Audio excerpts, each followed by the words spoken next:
My first guest, one of the biggest stars in New Age music, his latest CD and DVD, Worship at Red Rocks, is in stores now. Please welcome John Tesh.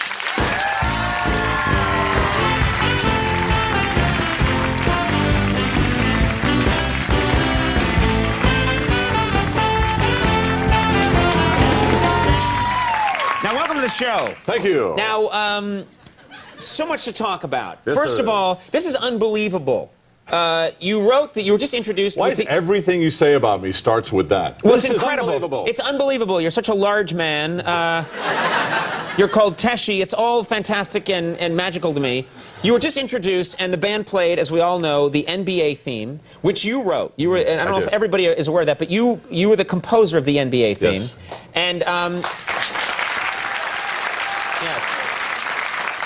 I think that is worthy of applause. It's a fine theme. You got a call recently, and this blows my mind. Nelly, one of the biggest rap stars in the world, Nelly called you up and wanted to sample the NBA theme on his latest record. True story. First of all, I'm an idiot. I thought it was Nelly Furtado.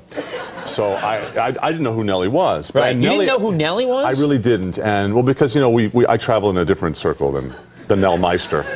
I can imagine, yeah. But Nelly doesn't really make the calls. He has a person that calls, and the person called and said that Nelly would like to sample your song. Right. And I said, well, okay, fine. And but he seemed to be shocked and dismayed that you wrote this theme. Is it in fact yours? I said he was shocked and dismayed. Thank you. Right. And so yes, I said it is, and we worked out. I mean, to make a long story He longer, basically legally has to get your your permission before he can sample it on his exactly. record. So I said, well, yeah, you know, and then I checked it out, and they said, well, you know, be careful because he is a rapper. Right. And I said, well, you know, we're a family-friendly group, so please, you know, when you do sample it, it's great. Let me hear it before we approve. And they said, to make sure there's nothing in there that's offensive. Absolutely, yeah. And they said, oh, no, don't worry about it. It's called Heart of a Champion, and it's going to be a whole thing. It's going to be a tribute to athletes. And I said, great. So, you know, I forgot about this. 3 months passed, and I got this CD in the mail. So I grabbed a friend of mine from church, and which is a smart move, and we went into my car, stuck it in the thing. And Your pimp wagon, yeah. Yeah, the Yukon XL. Yeah. The Tesh version, yeah, right. And so we went in there, and the first sentence was, you know, I want my beep with your beep and your mother beep. And so it wasn't going to work out. That sounds like a good song. What's your problem? That's top of the charts. So that you didn't like that. So I called up and asked for Mr. Nelly, which was like asking for the Led Zeppelin. Right. And they said, oh no, yeah, we don't think radio will have a problem with that. And I said, well, you know, it doesn't really work. So they did take it out. But you eventually approved it. It works, and I think it's a tribute. That NBA theme works with just about everything. It adds excitement, whatever you're looking to. It's pretty amazing. Well, you've proved that, yeah. Yeah, well, actually, they used it recently. Take a look at your theme. It worked. This is pretty cool.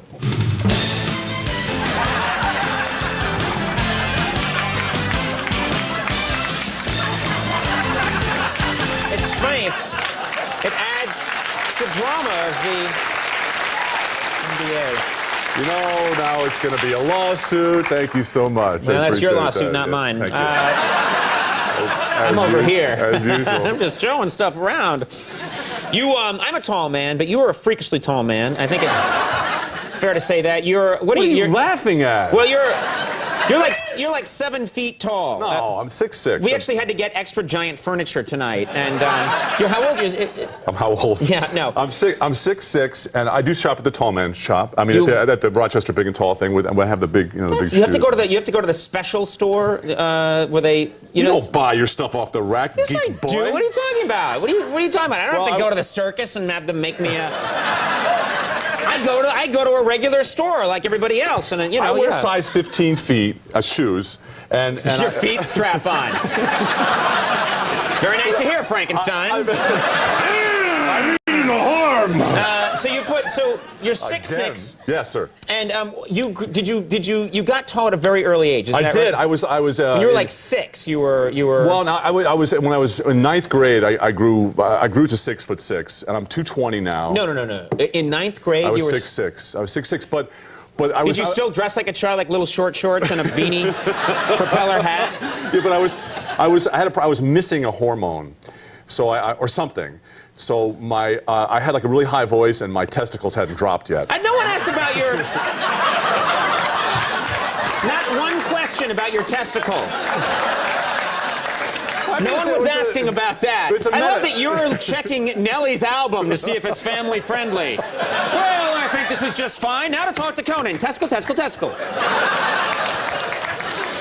So anyway, well, yeah, I mean, you know, I mean, when guys are young, there's a time when your testicles drop, and if they don't drop, no, it's a scientific thing. When they don't drop, your voice stays very high. Yes. And when they finally drop, I would try to order pizza, you know, at 14, 15 years old, and it would be like I sounded like a Smurf, and so they, it was like hi. But then when they dropped. Well, you make it sound like it just happened. Oh, you know, like while you were ordering a pizza, you just heard clang, clang. Yeah, it's like ching, ching, you know, and then you were ready to go. Yeah. So let me. And vegetables. So you're basically a 6'6" eunuch, right. and with a high voice, right. And you're walking around, and if you take a lot of baths, they will eventually drop. Warm baths. I don't want to know about. I moved past.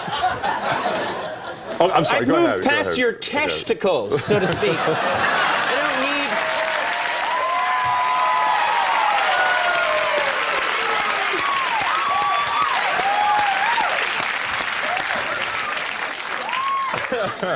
Look, I love that this is the show that people are watching late at night, preparing for Thanksgiving. Merry Christmas, everybody. Yeah. So sort of the other kids, they must have given you a hard time. I'm just imagining. They'd see Tesh coming down the hall, galumphing along, and they'd give you a hard time. They did, and I actually had to pay. I went to Garden City High School, and I had to pay for, it was rough during those times. I had to pay for protection. So I used my lunch money was like 55 cents a day. So I'd sneak a bologna sandwich into a bag and bring it with me, and I'd take my lunch money, and I paid off. I think his name is Bob Kazan. I paid him off so I wouldn't get beat up in the locker room because... Right. And so he could just put the word out, leave Tesh alone. Yeah. Right. So it was, it was like I was on lockdown or something, you know. Right. Did you carry a bologna sandwich around with you while you were in school? That Not with me the whole time. I had it in my locker, and I also had braces, and I had really bad acne. Oh my God! This is a mess. I mean, I had a rough time in high school. I don't want to lie to the kids out there. I know it's hard to believe, but this just didn't happen. You know what I'm saying? But it sounds like yours was just a nightmare. I mean, you've got and you've got the old-fashioned braces too that are basically it's like a radiator strapped to your ears. You could when you put the bologna sandwich in your mouth with the braces in there, it was in there. The bologna would stay in there for 4 or 5 days. Oh my Lord! So like if you ate it on a Monday, on a Thursday, you could reach back to a molar and have a snack. Oh, that's nice. But the word started to spread that I had this medical problem, and it didn't go well for me, so I had to pay somebody to protect me. Right. When would you say, at what age would you say finally it all came together and you became the magical Tesh you are today? Was there a time, would you say, like were you 25? Were you in your 30s? Was it, you mean the drop or beyond that? I didn't ask about the drop. We've moved past the drop. I would say it was probably in college. I was playing lacrosse in college, but before that, I was in a garage. I was in a rock and roll band on Long Island that was the rival band to the Hassles, which was Billy Joel's band. When I say rival band, he always won. You were Billy Joel's musical rival in high school? Well, he always won, of course, but we were in bands. He must have been afraid of you, though, like a big 6'6", you know. No, I could sing all the Aretha Franklin parts because... Because of the testicles. This wasn't the way this was planned at all. You filthy, filthy man. Well, the CD and DVD Worship at Red Rocks. I love this now. After your segment, we go back to worship. There's nothing wrong with talking about body parts as long as you give them the right names. Is that true? Well, yeah, you don't want to blaspheme your body parts. Wait a minute, so you think it's okay to talk about any body part as long as you give it the correct anatomical name? Absolutely. For example, you could say... anything you want. Hand. Right? That's good. Yeah. Toe. Right. Good. You do one. No, that's good. I'm good. Buttocks. What's wrong with you today? I've never seen this version of Tesh. Testicle, buttock. What's wrong with you? I'm so ashamed. Worship at Red Sox. Red Sox, no, that's the Red That's Rocks. me. Yeah. I'm the Red Sox fan. It's been nice talking to you, by the way. Yeah, we're pretty much... I really have to go now. This is over. Worship at Red Rocks. It's available. It's out there. The CD and the DVD are in stores now. If you want more information about anything, you can go to Tesh.com, and there's also a whole thing... What are you talking about, Tesh.com? You have a Tesh.com? Oh, my gosh, it's unbelievable. We even have a clip on there from a couple of things that you did for us. I'm on Tesh.com? We put it up there illegally. Check it out!